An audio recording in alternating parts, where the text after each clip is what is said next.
There are 4 varieties of elves in Eloria: the Northern Elves, Southern, Eastern and Mid-Eastern. In this video I will talk briefly about the 2 main groups, the Northern Elves and the Southern variety. The vast majority of elves in Eloria are Northern Elves, which originally inhabited the northern lands of the human world. Elves, like every race that comes from the Arabothian bloodline, bears the curse of longevity, which means that some will never age. But aging can occur for several reasons, and is often considered to be a gift from God. It's every elf's dream to one day be blessed with the gift of aging, that they may die and be reborn in the heavenly realm of Araboth. However, unlike Tolkien's elves, which were all beautiful and almost godlike, I wanted the elves of Eloria to be more human. Yes, they have pointed ears and also have several traits that aren't human at all. But outwardly, they are just as unique as any human you may encounter at your local pub. Northern elves are very social and prefer to live in large groups. Each individual elf is unique. Some can be slow to anger and quick to forgive, while others can be quite the opposite. One trait that most elves share is a sense of loyalty and compassion for others, but when it comes to their enemies, elves have no choice but to be ruthless, even at the cost of hardening their hearts. Regardless of which variety an elf belongs to, almost every elf in Eloria is devoted to serving the greater good, often willing to sacrifice their own desires to serve others. They value morals above riches, honour above fame, and when it comes to starting a family, elves mate for life.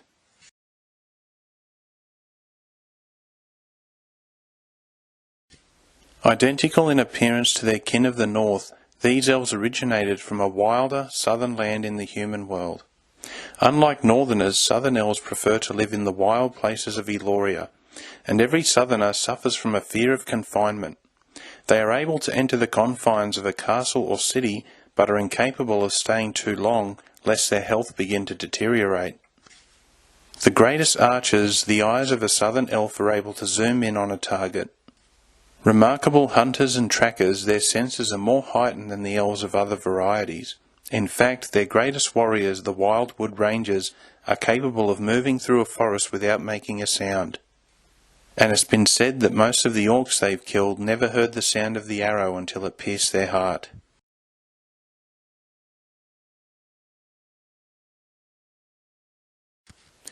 Dwarves are about 3 feet tall and spend most of their time digging for Eloria's vast wealth, most of which can be found deep within the kingdom of Stonehill. Though most dwarves are roughly the same height, every now and then a dwarf is born that may be taller or shorter than most. Dwarves can become enraged if insulted and have been known to hold a grudge. Despite being kind-hearted, they can be very stubborn and will not accept the opinion of another very easily, even if they know the opinion is right. Remarkable metal workers and jewellery makers, the strong yet tiny hands of dwarves allow them to excel at fine craftsmanship to a much greater degree than the elves. The dwarves have always been allies with the elves, but their allegiances have mostly been made out of necessity in order to combat a common enemy. However, with Jack's arrival in Eloria's capital, the cracks in those allegiances are soon exposed.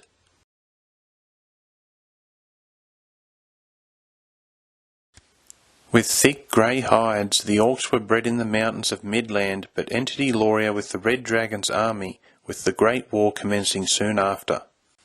Orcs lack empathy and relish the ways of violence and death. Most orcs belong to a certain tribe, with each tribe worshipping a different demonic entity. Dark magic and cannibalism are just 2 abominable acts committed by orcs. They have excellent night vision, but can see as well as any human during the day. Their violent nature can often cause conflict amongst themselves, and orcs will battle each other to the death for leadership of a clan. But clans will often work together, especially to engage in an orc raid across the border into the lands of the elves or dwarves.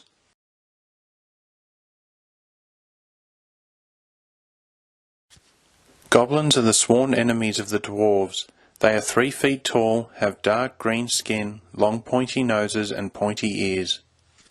Like dwarves, they prefer to live beneath the earth for safety and comfort, but with so many cave systems interconnecting, encounters between goblins and dwarves are all but too common and always result in violence. The nature of goblins is animalistic and hedonistic. Their hierarchy is not much different to the orcs, except for one aspect. Instead of being separated into clans, goblins are ruled by a king and queen, but with such a violent nature, kings and queens change multiple times a year.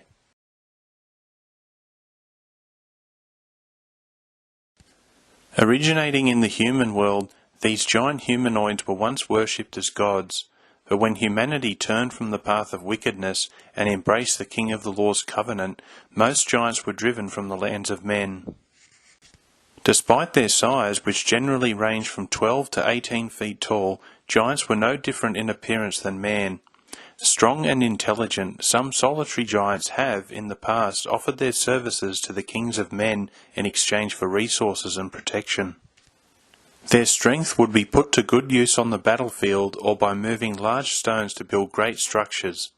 Giants also possess the ability to hibernate for several years at a time.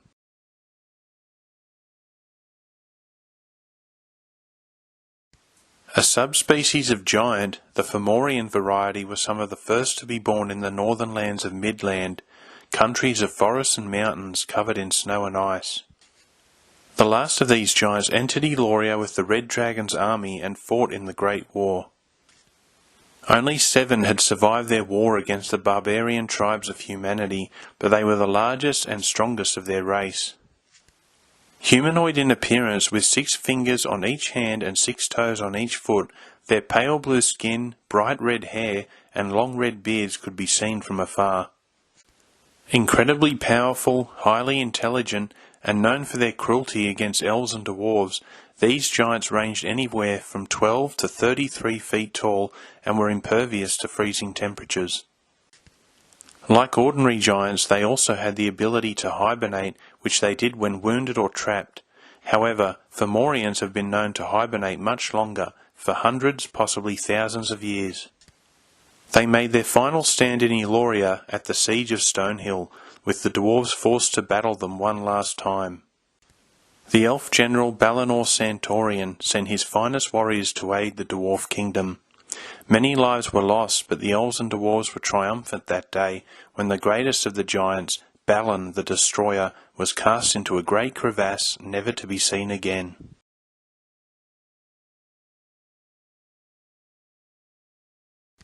Standing anywhere from 7 to 12 feet tall, trolls are extremely powerful creatures. They are covered in thick, shaggy hair and have excellent night vision. Like orcs, they also have a taste for violence, but that taste is combined with a very bad temper. Trolls are always angry and rarely run away from a fight. However, their bad tempers can make them very stupid or very dangerous when things don't go their way. Unlike orcs, they lack the gift of speech but have the ability to understand the speech of others. They will often join orcs on a raid but may also decide to eat them if they get hungry enough.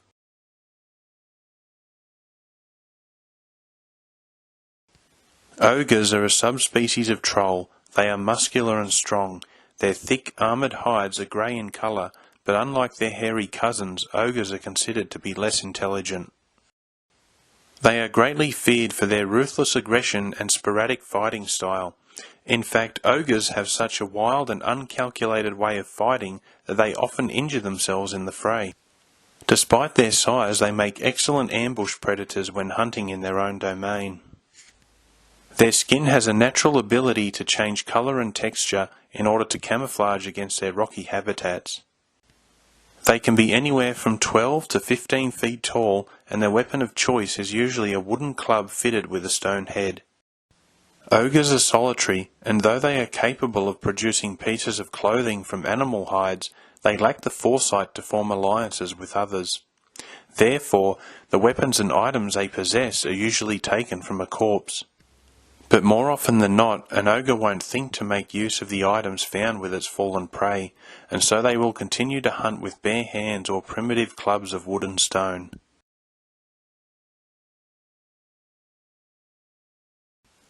Originating from the eastern forests of Midland, these highly dangerous killers were bred specifically for assassination missions and are immune to almost every poison and venom found in the natural world.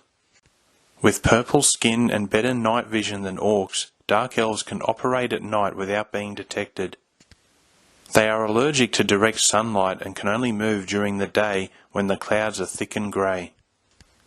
They have a passion for the dark arts and will indulge in dark magic to obtain power over their arch enemies, their more human-like cousins, the elves. Many battles took place in the mountains of Midland when the dark elves attempted to claim the lands of the north. But the northern elves drove them back eastward, where they were not seen again for 573 years. But a great victory came for the Dark Elves when they assassinated the elf seer Sylvanas Starborn, whom they shot with a poison arrow. Once a main race in Eloria, Dark Elves are now all but extinct, having been wiped out during the Great War. Only one still remains.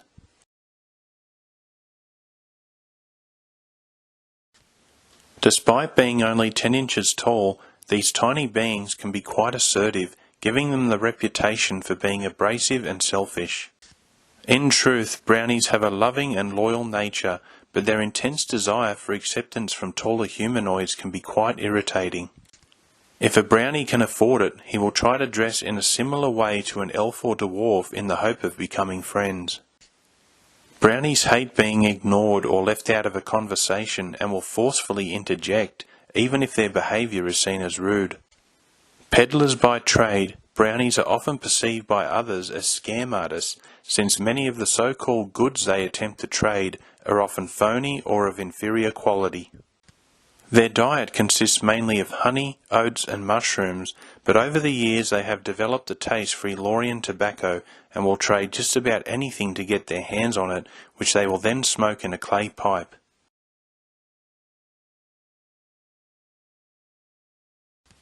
One of Eloria's most dangerous inhabitants, werewolves are highly intelligent like their wolf descendants. However, unlike wolves, werewolves come from the Arabothian bloodline, making them more intelligent and far more deadly. Bipedal and standing at 6 to 7 feet tall, werewolves are strong and muscular, yet quick and agile.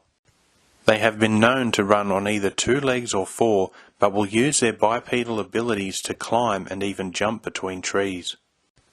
Their thick coats of fur can be black, brown or a silvery grey colour. Their hunting skills are unmatched, and they will use their teeth and claws to kill and devour their prey. Though dangerous when solitary, werewolves are all but invincible when hunting in a pack. However, unlike ordinary wolves, when an alpha werewolf is killed, the pack will often disband, showing great loyalty to their deceased leader.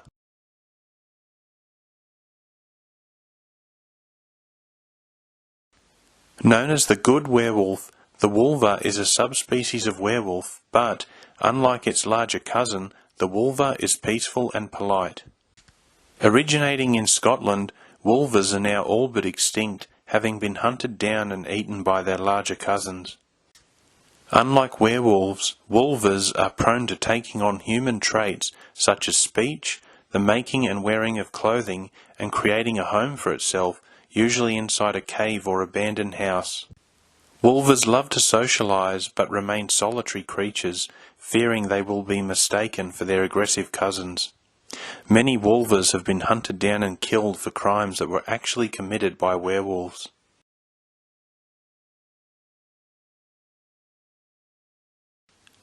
Dragons were among the first offspring of the fallen Arabothians, and the fact that their human wives were ripped open from the inside, resulting in an unnatural and savage birth, has been seen as a sign that all dragons are evil, but this is not the case. The 4 main species of dragon are fire dragon, ice dragon, water dragon, and forest dragon. All 4 varieties have 4 legs as opposed to a wyvern or jaculus which only have 2. Therefore, regardless of their size, what makes a dragon is the fact that it has 4 legs. Regarding size, dragons have an indeterminate growth, the Elorian definition of which means that each dragon will grow to an individual size, regardless of which variety it belongs to. Due to the corruption in their DNA caused by the Arabothian bloodline, each dragon is unique. No two dragons will ever reach the same size. Some may only grow to be the size of a horse, while others may grow large enough to cast a shadow over a small village. This unique form of growth affects all dragons regardless of their diet or the environment in which they live. All dragons are unable to breed with another outside its group. For example, a fire dragon could never breed with an ice dragon.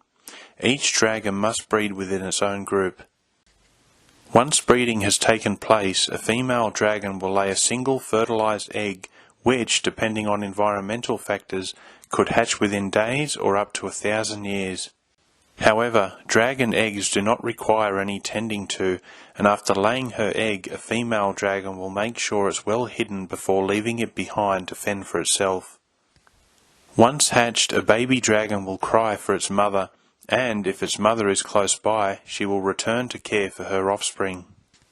Despite this, most dragons are left to fend for themselves and are fully equipped to do so the moment they are born. Dragons reach adulthood very quickly, and some can be born with the gift of speech.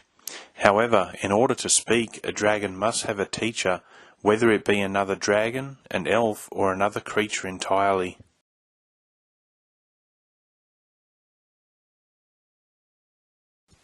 Fire dragons are notoriously aggressive and ill-tempered. They are all gifted with the ability to breathe fire, which they use to kill and destroy with great efficiency. Red in colour, these winged beasts prefer to nest in the mountain ranges of Eloria, but smaller ones have been known to live in caves by wooded areas. But these solitary beasts are territorial, even towards their own kind, which is why they are now all but extinct. Their inability to get along with each other is one of their greatest disadvantages. In fact, because of this, the Thunderbirds, which also nest in the mountains of Eloria, have been able to drive them out one by one and destroy their nests.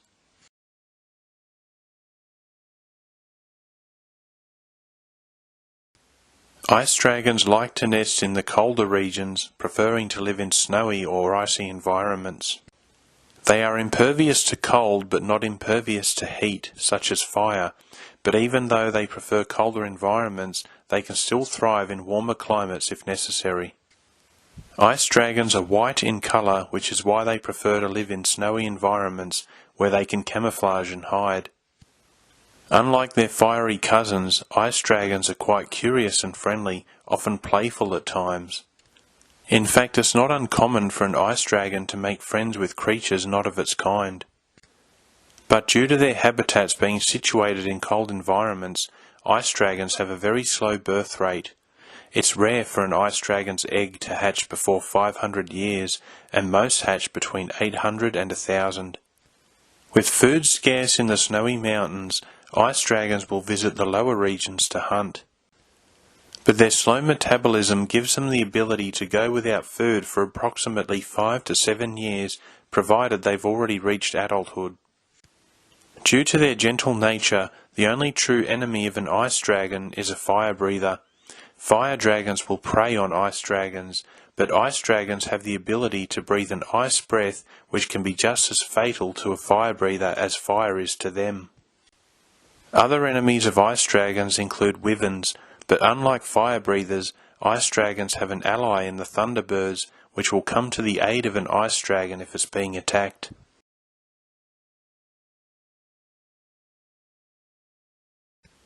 Like all dragons, water dragons have 4 legs. However, they are the only type of dragon that doesn't have wings. Despite living in watery environments, water dragons are air breathers and must return to the surface every 12 hours to take a breath. Like the crocodile, water dragons have a thick, powerful tail which they use to propel themselves through the water. And like all dragons, they have armour-plated skin, but the scales of a water dragon are twice as thick as those of its cousins. It also has a long row of sharp spines down its back. The water dragon has the strongest bite force of any creature in Eloria. In fact, being the ambush predators they are, they will often lie at the bottom of a river, swamp or lake and wait for something to cast a shadow on the surface above. Then, like a crocodile, it will use its powerful tail to propel itself upwards and attack its prey. Many small boats and canoes in Tree Tunnel Swamp have been completely bitten in half by the powerful jaws of a water dragon. Being a water dweller, the water dragon has more enemies than most. Water dragons have been known to fall prey to krakens at sea and sea serpents, but its most common enemy is the morag. Morags and water dragons have always battled each other for nesting grounds, the best of which are in Tree Tunnel Swamp. The swamp is known for its hot springs, and the dark, warm water makes it an ideal place to nest. Morags will often hunt in small packs to attack the lair of a water dragon. However, unlike their flying cousins, when water dragons mate, they mate for life, and will remain together until one of them dies. Therefore, a group of morags would be wise not to invade the territory of a mated couple with a powerful and loyal bond.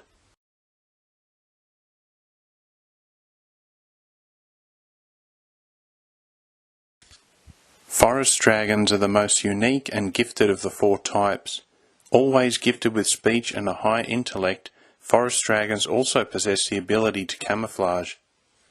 Their skin is able to change texture and colour, enabling them to blend into their surroundings. The only thing that can give them away is if a passerby notices the large antler-like horns on their head. Forest dragons tend to nest in large treetops or deep inside caves, seldom emerging except to hunt. They are rare and solitary creatures, but, like the ice dragon, forest dragons have a tendency to build strong relationships with creatures not of its kind. In fact, the nature folk have a deep reverence for forest dragons and consider them to be wise and powerful creatures. And even though they can't breathe fire, with the exception of Galador, the firstborn, a forest dragon has a powerful defense called green mist. When it senses an enemy nearby, the forest dragon will exhale a deadly bright green mist, which, when inhaled, will either kill, disorient, or render an enemy unconscious. The mist has been known to produce a hallucinogenic effect on some of its victims, especially orcs, causing them to attack and kill each other. The nature folk are impervious to the mist. Some forest dragons can exhale it for days, covering many kilometres. For this reason, the nature folk will be comforted knowing that a forest dragon has taken up residence. However, the animals of the forest are not impervious to the effects of green mist, and those that don't flee may be killed. Therefore, a forest dragon will only use it in small amounts or when absolutely necessary.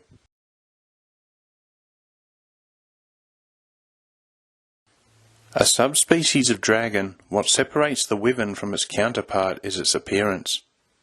Unlike most fire-breathing dragons, the wyvern has 2 legs as opposed to 4. However, the wyvern also has claws at the end of its large bat-like wings, enabling it to move on all fours. The wyvern is just as dangerous in the air as its 4-legged cousin, and due to the extreme variation in the dragon species, wyverns can grow even larger than 4-legged species. What also separates the wyvern from other dragon species is its diamond or arrow-shaped tail. 4-legged dragons can use their tail as a whip, but wyverns will use their tails to pierce and stab. Like their 4-legged counterparts, wyverns nest mostly in mountain ranges and are renowned for preying on local livestock. Most have a body size which is roughly that of a horse, not including its long neck, tail and outspread wings, which can be 3 to 4 times the span of its own body. With thick scales of red, brown or green, wyverns are fearsome indeed.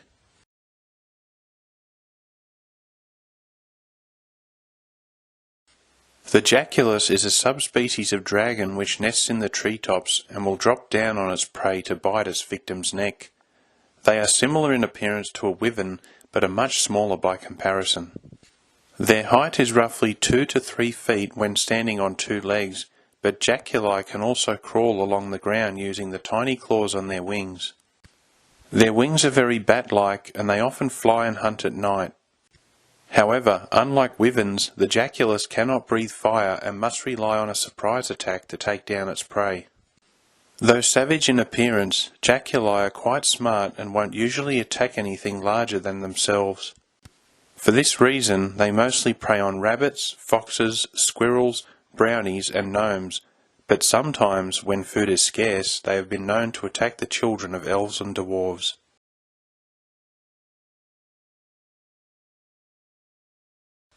Unicorns are not to be trifled with. These deadly creatures are neither good nor fair, like those portrayed in the stories of the human world. One of the first creatures to be born from the Arabothian bloodline, unicorns are servants of evil and have been known to attack travellers either by piercing them with its long horn or by trampling them to death. In fact, unicorns have been known to stalk travellers for days, waiting for them to fall asleep before striking in the dark. These terrifying beasts have supernatural abilities as well, having the capacity to emit red flames from their hooves. Many farmers have witnessed unicorns intentionally setting fire to their crops. Difficult to kill, unicorns will defy gravity by retreating across the surface of a river or lake. The elves of Eloria know these beasts well, and, by law, must kill them on sight.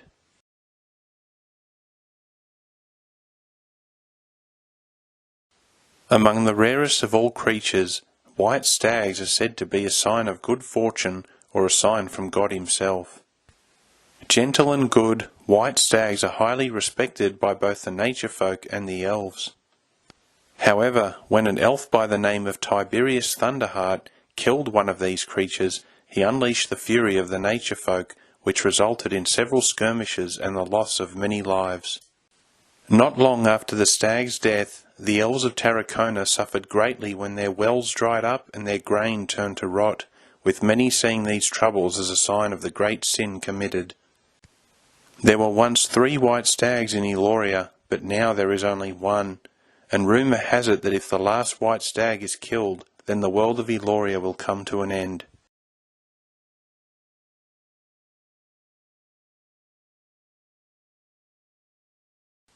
"50 feet long with a massive wingspan, these giant birds are both intelligent and highly dangerous. Once the allies of the Dark Elves, Thunderbirds were almost wiped out by the great forest dragon, Galador, during the Great War. These beasts are said to be as intelligent as elves and certainly know better than to prey on one of them. Thunderbirds rarely leave their nesting grounds in the Obsidian Mountains, where they mostly prey on goblins. Black or brown in appearance, Thunderbirds only head south when the weather is bad, as they love to fly up into a lightning storm to recharge, for Thunderbirds have the capacity to emit bolts of electricity which they use to stun their prey before finishing it off with their razor-sharp beak or talons.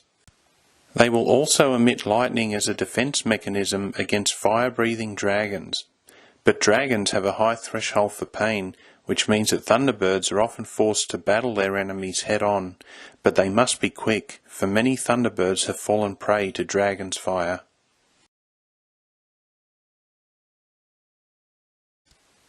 These aquatic humanoids are shy creatures, preferring to be left alone. Generally considered good, mermaids have been known to save drowning sailors, lead ships out of storms, and even lead them away from dangerous rocks and reefs. Human in appearance from the waist up, mermaids have fair skin which is actually quite rough, like sandpaper. The lower halves of their bodies are fish or serpent-like, featuring fins and scales of silver, green and even blue. The only time conflict has arisen between the elves of the fishing village of 𝐏𝐢𝐻𝐞𝐫'𝐬 and mermaids has been when fishermen have invaded their territory. If threatened, mermaids will puncture the hulls of vessels, but these creatures have the gift of speech, and good dialogue usually prevails.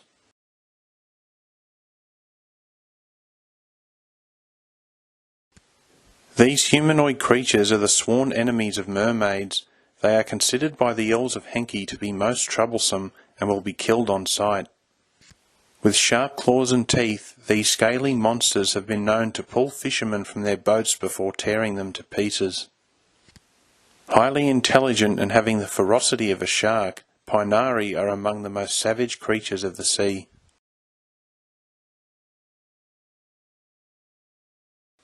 Nymphs were created when the fallen angels took human wives before the great flood. Made entirely of water, many of these creatures perished in the great oceans of Midland, but after the Great Flood they found themselves flourishing in the clean rivers, ponds and lakes of Eloria. Almost invisible when submerged, these creatures can be hard to spot. They are intelligent but also very sad, wishing they had a more human body. Driven by sheer emotion, nymphs have been known to drown bathing elves who refuse their advances, only for these creatures to burst into tears a moment later, having realised the grievous sin they have just committed.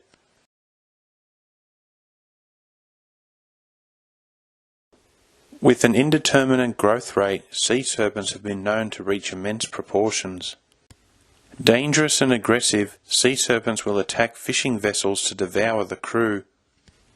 Hideous in appearance, sea serpents mostly prey on sharks, dolphins, and large fish, but will usually attack anything that gets too close. Apex predators of the sea, the only real threat to these creatures are the mighty KRAKENS, and many tales have been told of their ferocious battles.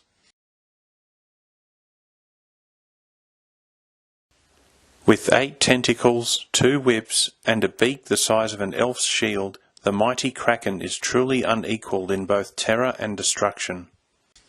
These beasts have dragged many vessels to a watery grave over the years, and have been known to kill and devour whales. Krakens hate direct sunlight and only come to the surface to hunt at night or when the clouds are thick and grey. Local fishermen are wise not to go fishing after dark, but commercial vessels have little choice and have been known to encounter these creatures when the sun goes down, often in rough, stormy seas.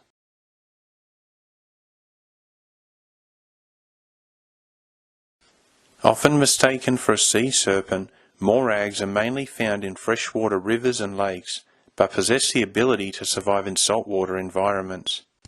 However, not wishing to contend with the larger beasts of the ocean, morags tend to stay away from salt water altogether. Unlike their saltwater cousins, the sea serpents, morags are less fish-like and more crocodilian in appearance, having an elongated snout and a mouth full of crocodile-like teeth. These features, combined with the powerful muscles around its thick skull, give the morag an incredible bite force which is almost equal to that of a water dragon. Depending on their environment and food supply, morags can reach anywhere from 10 to 40 feet in length. Their serpentine bodies are full of powerful muscles which give them the ability to burst from the water with amazing speed. Like a crocodile, morags make excellent ambush predators, but they have also been known to actively pursue their prey. The elves of Dark Hollow have fallen prey to these creatures in the past, but having learned to stay away from their hunting and nesting grounds, attacks are now quite rare. Morags have armoured scales on their backs, making them difficult to injure, but their underbellies are soft, like that of an eel, making them vulnerable to other predators.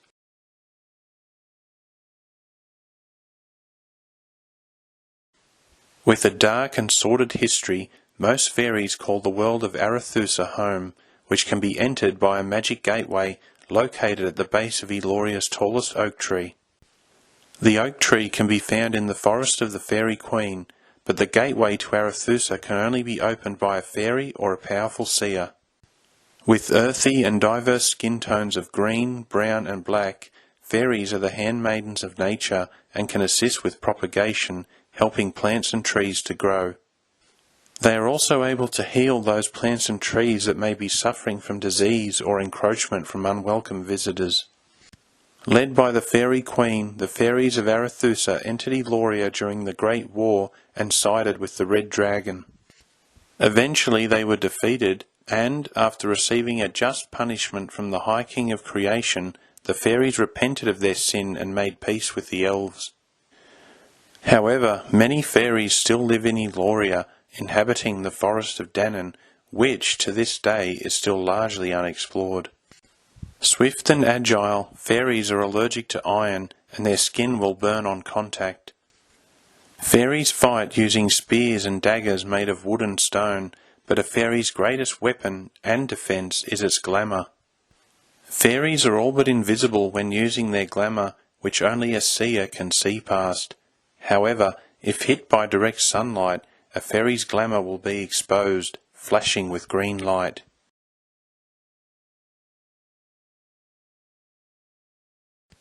A race of small fairies that look like insects, the Fae, are spies for larger fairies and the nature folk. They can be quite nasty towards destructive elves who seek to cut down their trees and trample their hollows, but are otherwise benign and affectionate creatures.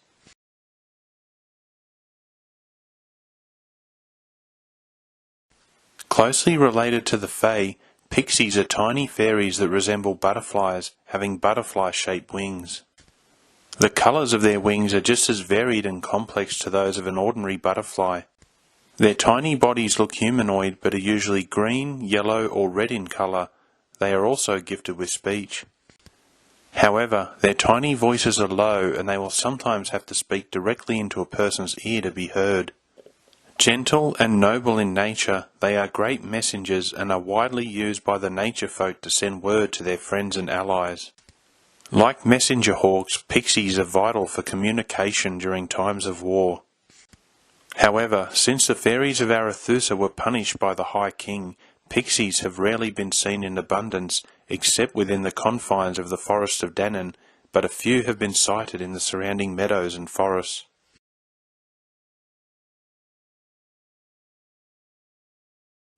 Less humanoid than fairies, spriggans are made of wood, making them well suited to forest environments where they can quickly blend into their surroundings.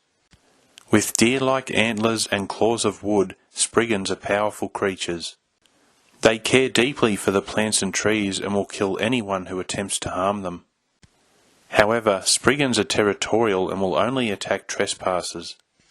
The town of Hollowwind has been subject to spriggan attacks on many occasions, largely due to the fact that an elf has entered the outskirts of the Forest of Danann to gather herbs or fell trees.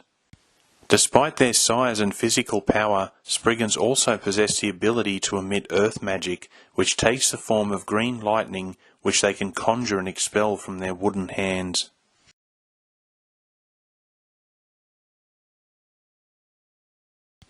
Similar to spriggans, these tree-like humanoids rarely resort to physical violence. Gifted with speech, dryads will seek to reason with an invading woodsman before taking any drastic action. Caretakers of the forest, dryads have a deep affinity for the smaller creatures of the world and have been known to aid and shelter small mammals, even going so far as to wrap themselves around them, offering their own bodies as a makeshift home. With long, spear-like fingertips, dryads have no trouble defending themselves, but will soon retreat from an open flame. Travelling elves and dwarves must be careful where they choose to build a campfire, as such an act can be perilous either way. Nature folk will avoid a campfire at all costs, but if the fire goes out, then sudden destruction may fall upon those who are using it for its warmth. For this reason, elves and dwarves will not light a fire if travelling through a forest that is known to be inhabited by the nature folk. Chopping the limbs of live trees will almost certainly incur the fury of a spriggan or dryad, but elves and dwarves have learned over the years to only burn broken limbs and sticks which have fallen to the earth naturally, but even then there's no guarantee of avoiding conflict.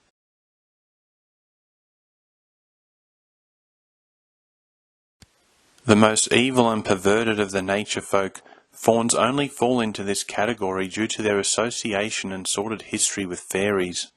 Fauns are Eloria's most criminal and wicked sexual sinners. With cloven feet and the lower half of a goat, fauns have retained a more human appearance in their upper body, but can easily be recognised by their goat-like horns, hooked noses and pointed ears if their lower halves are hidden by foliage. Driven by an insatiable lust, fauns have been known to prey on animals, fairies, elves and dwarves, making them one of the most vile and loathsome creatures. With incredible speed and agility, fauns are gifted with great balance, having the ability to jump between large branches and treetops. Like fairies, fauns may carry a stone dagger for a weapon, but they've also been known to make bows and arrows, which, when combined with their speed and agility, make them a fearsome foe.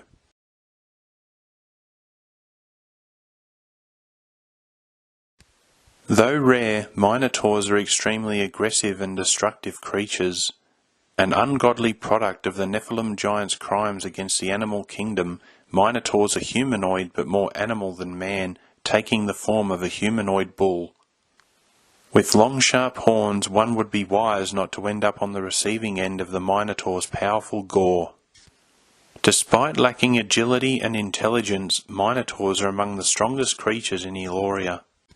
Incredibly muscular, their strength is rumoured to be 3 times greater than that of a troll.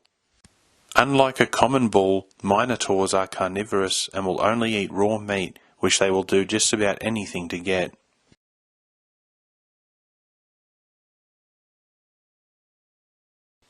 Unlike wolves in the human world, Elorian snow wolves only have blue eyes, an eye colour which no wolf in Midland has, making them quite unique.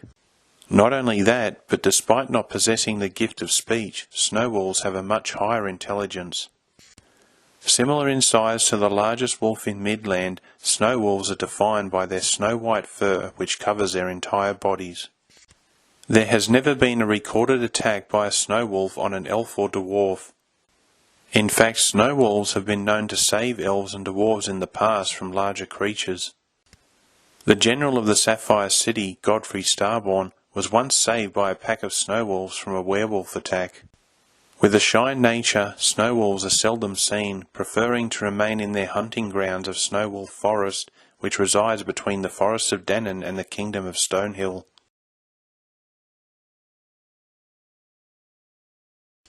These fast and powerful raptors of the sky are used by the elves and dwarves to send messages to each other. With a top speed of 300 km per hour when diving, messenger hawks are vital for communication in times of war.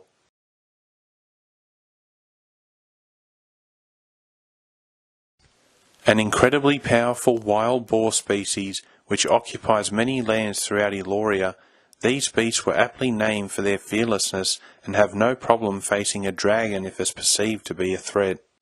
Battle swine will battle to the death, having little regard for self-preservation, making them desirable and trusty mounts for the dwarves. Once wild and unpredictable, the dwarves have domesticated these intelligent creatures and use them in battle on many occasions in much the same way as a knight would ride a horse. Loyal and loving, battle swine are quick to defend their owners and will do so to the death.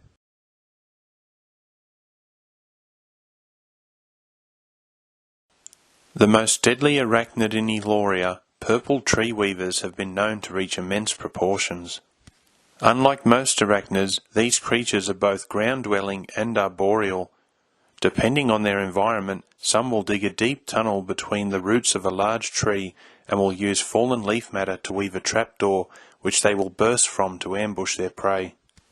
Others have been known to build a giant web between 2 trees and wait for a passing animal to get caught before descending from its nest in the treetops to devour its prey. With a slow growth rate, purple tree weavers can take many decades to reach full size, with the largest specimen ever killed having a leg span that measured 16 feet. Truly unique, purple tree weavers are somewhat of a hybrid between tarantulas and spiders. With hairy bodies and similar fangs to a tarantula, purple tree weavers also possess the speed, agility, and keen eyesight of a modern spider. However, due to their immense size, purple tree weavers cannot maintain a speedy attack for long and certainly won't venture far from their nest, making them strictly an ambush predator. But their venom is known to be one of the most potent in Eloria. Even a bite from a spiderling can be fatal, and unless a victim receives an adequate amount of antidote, they will most likely perish within 24 hours. Dark or light in appearance, purple tree weavers can be recognized by the purple, diamond-shaped patterns on their bodies. Once known to inhabit many forests throughout Eloria, these giant arachnids have become quite rare, now only found within the Forest of Dannon.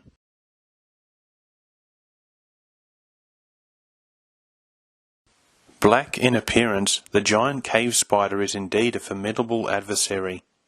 The largest arachnid in Eloria, the largest specimen ever killed, had a leg span of 18 feet.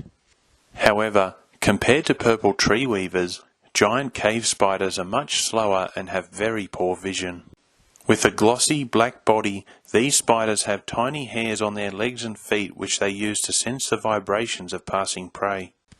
They have also been known to web an entire cave system, making it difficult to get by one of these hungry beasts, as even the smallest creature stepping on a sensitive web strand will alert them to the position of potential prey.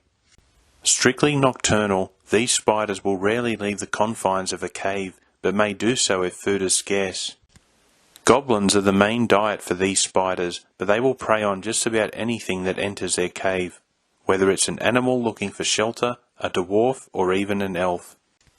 With paralyzing but not lethal venom, giant cave spiders will subdue and wrap its prey in silk to eat later or straight away if it's hungry enough.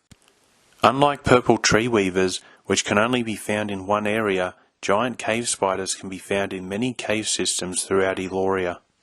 Many encounters have taken place within the vast tunnel system beneath the Kingdom of Stonehill, but the world of Eloria is full of unexplored cave systems. One would be wise to tread carefully if choosing to shelter in a nearby cave.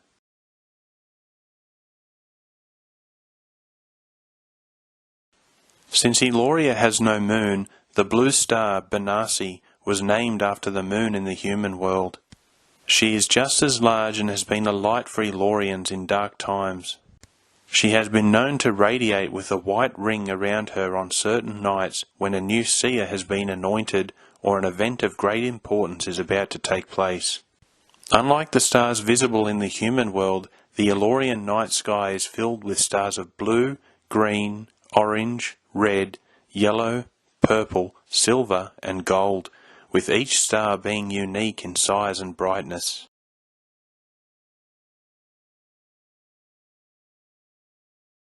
Named after the sun in the human world, OGRES rises in Eloria's south and sets in the north.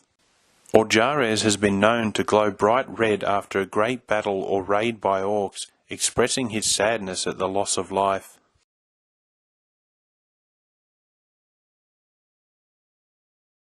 The term Arabothian is defined as a being of Araboth, but this does not apply to the god of Araboth, who has no beginning or end, but only to the first beings he created within his heavenly realm.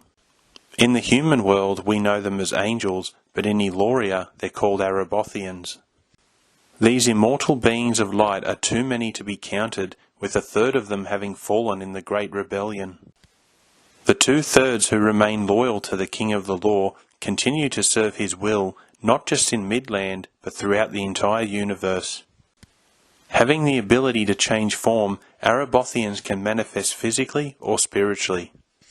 In Eloria, they have been known to aid those who have been sealed by God, often guiding them away from danger.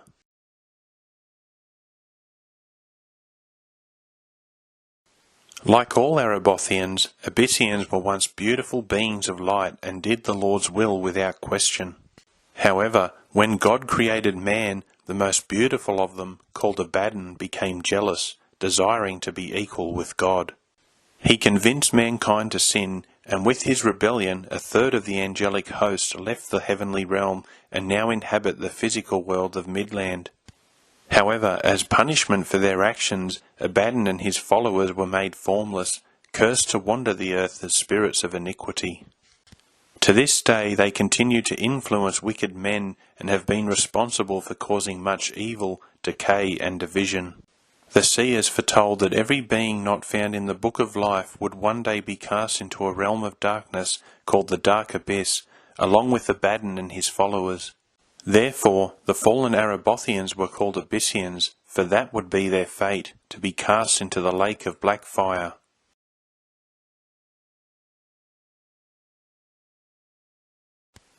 Leader of the fallen Arabothians, the fallen angel Abaddon, took the form of a great red dragon when he, along with his army of abominations, entered the world of Eloria and tried to conquer the land.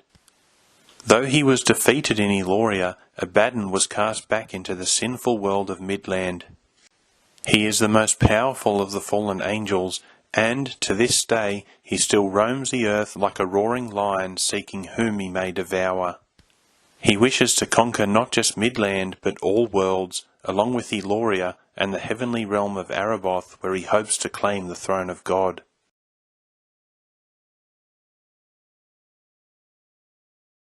Known in the human world as the Great I Am, Yahweh, Jehovah, and God the Father, the King of the law is the first person represented by the Trinitarian God. Just as he anointed the prophet Moses, in the mythology of Eloria, he also anointed the first elvish seer, Silvanus Starborn, who, like Moses, would go on to lead a great multitude to the promised land of Eloria. But like humans, the elves and dwarves struggled to keep the ancient laws, but the King of the Law's plan of redemption would free those who believed in him from the law, from every curse, sin, and even death itself.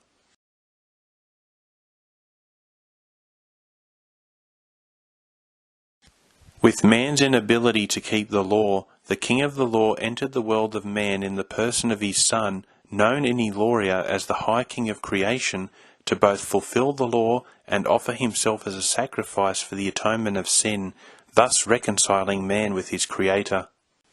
By one man's sin the entire universe had fallen into decay, but by one man's atonement a new creation was born, which is yet to burst forth.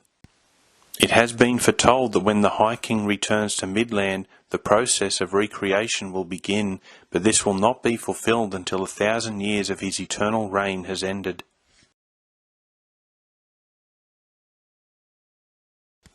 Arguably the most mysterious person of the eternal Godhead, the Spirit of the King was once referred to as the breath of God, but following the High King's death and resurrection, the Holy Spirit, or Spirit of the King, came to be known as the literal indwelling of God's Spirit in man, guiding and convicting him in all his ways, that he may remain sealed as he walks along the straight and narrow path.